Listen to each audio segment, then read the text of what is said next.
Phoenix. It's All Access Indy Dancing in the Desert.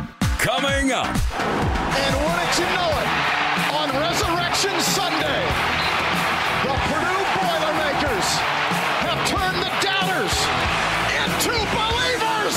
For the first time since 1980, the Purdue Boilermakers are playing in the Final Four. I can't put it in words, to be honest. It's just so crazy just to be here. I never pictured myself being here. The Gold and Black have been preparing for this moment all season, and they are not done yet. Obviously, kind of the Final Four was one of our team's goals, but it wasn't the final goal.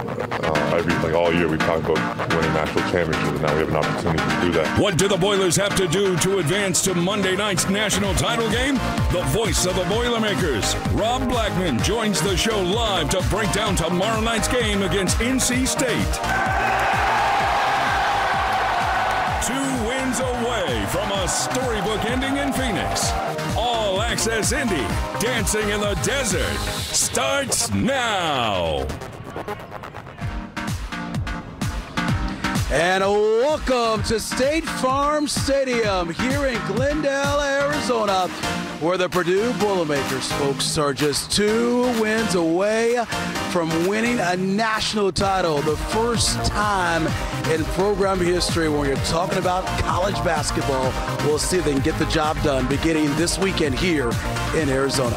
Hi, everybody. Welcome live here to All Access Indy, here dancing in the desert with Purdue. I'm Anthony Calhoun. Coming up the next 30 minutes, we've got everything you need to know about the Purdue Boilermakers getting ready for the Final Four. The Boilers are here for the first time in 44 years. How about that? We begin tonight, though, with some great news here for Purdue.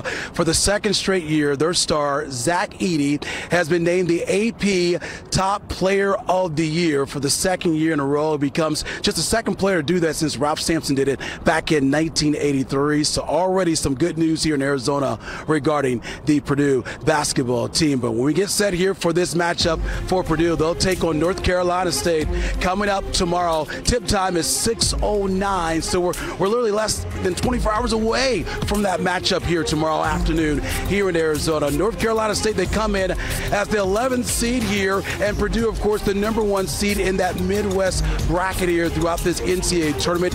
NC State, last time they were in the Final Four was back in 1983. As far as Purdue, we know the deal. 1980, the last time they were in the Final Four.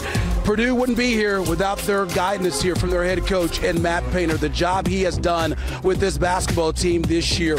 Already, 33 wins this team has on the season here, thanks to Matt Painter and his guidance here with this team. 19th season as the man in charge of this basketball program here at Purdue.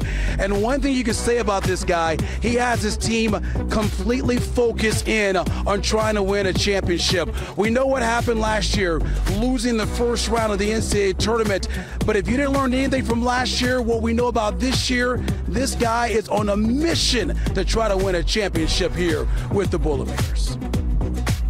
Obviously, it's been a great ride for us, and I think that's what kind of gets lost is we haven't been to a Final Four in 44 years, but we've won 11 Big Ten championships in that time.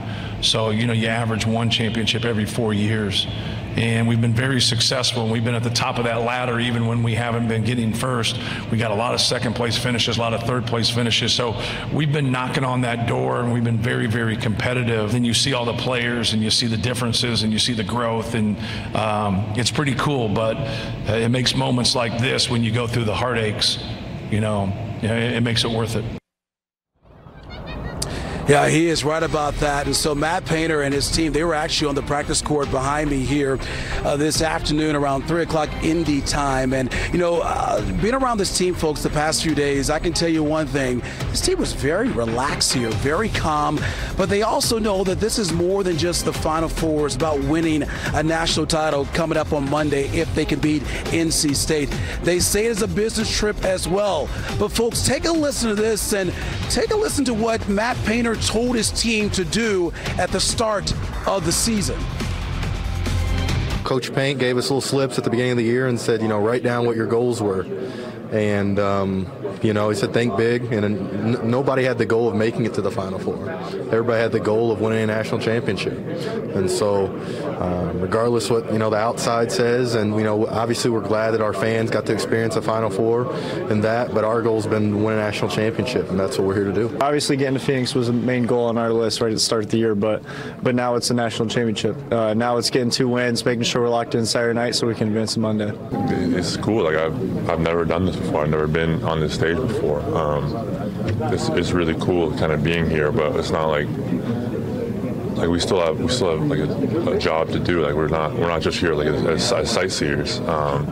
So we kind of have to just keep playing and keep doing what we're doing. Zach Edey is exactly right about that. And one thing about Zach Edey, there has been so much media attention to their star player, and deservedly so, but just the media around him from every press conference, everybody wants to hear from the big man because they know Purdue would not be dancing here in the desert without that guy right there, Zach Edey. And here's the reason why, folks. I mean, his numbers have just been outstanding, averaging 20 points, 10 rebounds, at least that many, and every game here in the postseason. But I think one thing that's impressed me about Zach Edey is his leadership we're seeing this year. Talking to his teammates, he talks about how he tries to keep them focused, game in and game out, and ready to go and ready to perform on the floor each night they go up against an opponent. Take a look at these numbers here, the domination from Zach Edey. We told you about that as well. You look at Zach Edey here, 30 points for him, 16 rebounds, 1 block here in the NCAA tournament here. That's what he's averaging here. At least 20 points and 10 rebounds in every NCAA tournament game this year as well. And then you've got 40-point career high for him and 16 rebounds we saw from him in the Elite 8 victory against Tennessee. That's what we saw from him this past week there in Detroit when they got the win against Tennessee. All right, so look, we're going to take a timeout. Andrew Chernoff, he is here with us tonight as well. Before we go to the break here, we got to switch some gears and talk a little bit about NC State as well, though, right? Yeah, NC State, one of the hottest teams in college basketball, winners of 9 straight. I actually caught up with one of their big stars earlier today. Yeah, we're going to check in on NC State and what they've been able to do to how they were able to get here to the Final Four, that is. We'll check in on the NC State. That's coming your way. Also still to come here, we get a chance to talk to the voice of the Purdue Boilermakers as well, Rob Blackman. We talk one-on-one with him. All that and much more coming your way on All Access Indy, Dancing in the Desert. All Access Indy, Dancing in the Desert, presented by Gemco. Truly, we have exercised some demons, and it feels like this team is destined for greatness.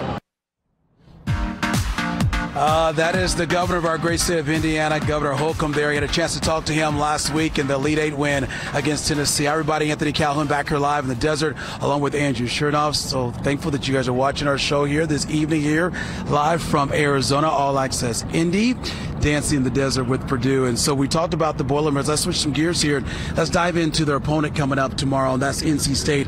We know they've been such a huge story throughout this March Madness, upset after upset, and here they are as 11th seed, just 2 wins away from winning a national title. Yeah, that's the crazy thing. They're not playing like an 11 seed AC. This team is red hot, one of the hottest teams in the entire country, winners of 9 straight. Remember, they were not going to make the NCAA tournament if they didn't make a huge run in the ACC tournament. Of course, we know what happened. They won the entire conference tournament and now are in a Final Four. We actually had a chance to catch up with some of them earlier today. This team is on a mission, red hot. You know, you don't want to use the word Cinderella, though. They're in the ACC, remember that. And if you say that to head coach Kevin Keatts, well, he'll disagree with you. Round of 16, we were possibly ranked the 16th team. Round of Elite 8, we're the 8th team. Final Four, we're the 4th team. And so it's kind of worked out for us. How do you prepare for a guy like Zach Edey, and what challenges does he bring to the table? We're going to scout him up just like we scout up any big man. It's just 7-inch difference. He's a great guy. He's going to give us a hard fight, but we're not going to scout him up any differently. We're going to stick to our game plan. Have you ever guarded someone 7 inches taller? No, not at all. Not even close. So here is the impressive run that NC State has done this entire tournament. You look at this, of course, it started with that North Carolina victory in the ACC tournament championship game, and then they started rolling from there. Texas Tech in the first round of the NCAA tournament, beating Oakland in that overtime thriller, and then the win over Marquette and Duke. Two big victories for this NC State team. Essentially, these are almost all winner-go-home games, maybe with the exception of North Carolina, but besides that, this team has been taking care of business. A big reason why DJ Burns, I'll tell you what, we heard from him just a second ago, 6'9" AC, big dude, huge game, 29 points in that victory over Duke in the Elite Eight. He's on a mission. He's made a huge name for himself. As much as we talk about Zach Edey, the national landscape also talking about DJ Burns. And yeah, he was joking with me. Never played against anyone 7 inches bigger than him before. But he's a guy who has been difficult to stop. And he's got his hands full, though, against Zach Edey coming up tomorrow night. Yeah, he does indeed. But I can't wait for that matchup between these two guys here. It should be a lot of fun. I know the fans are looking forward to that one as well. Oh, yeah, star power, the return of the big guys. That's sort of the big theme so far in this Final Four. All right, so stay right there, man, because I know you got another interview coming up here on our show here. We're taking a break here. More coverage coming up live here from Arizona, still on the way. We're going to talk to Rob Blackman, who is, yes, the voice of the Purdue Boilermakers. We'll talk about that matchup between Edey and Burns. That is still to come. And a little bit later is a big night for the ladies as well out in Cleveland as Caitlin Clark and Iowa gets ready to contend here for a national title. We'll talk to the future Fever draft pick. That and much more coming your way here on All Access Indy, Dancing in the Desert.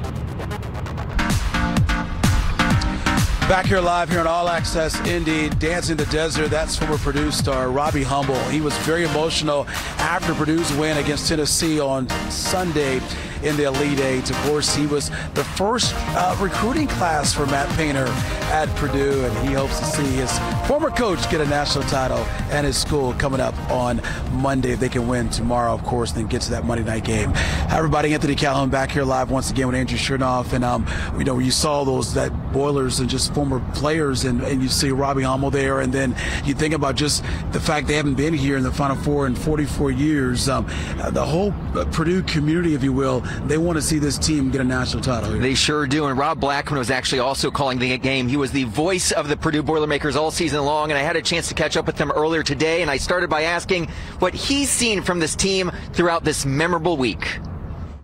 It sounds crazy, Andrew, but it's kind of been business as usual. Now, it's not, because obviously you're here in Phoenix and getting ready to play for the biggest game of their lives, quite frankly. But yeah, it was interesting. Our travel party came out here Tuesday night. Coach Painter gave the guys off Wednesday. Now, day off didn't mean, just hang out at the swimming pool all day. They did watch some film and things, but didn't practice. Had a Thursday practice here in this building. And then obviously we'll practice here today, Friday, and get ready for the Saturday game. But for the most part, the coaches have really tried to keep it a normal routine, as normal as possible. I know that's almost impossible, but that's what they've tried to do. Now, you have gotten to know this team so well this season. Is there anything that you've learned about this group since the NCAA tournament started? Oh, gosh, maybe the one thing is that they finally, when that clock hit triple zeros against Tennessee, this group finally had the chance to exhale and I think enjoy the moment.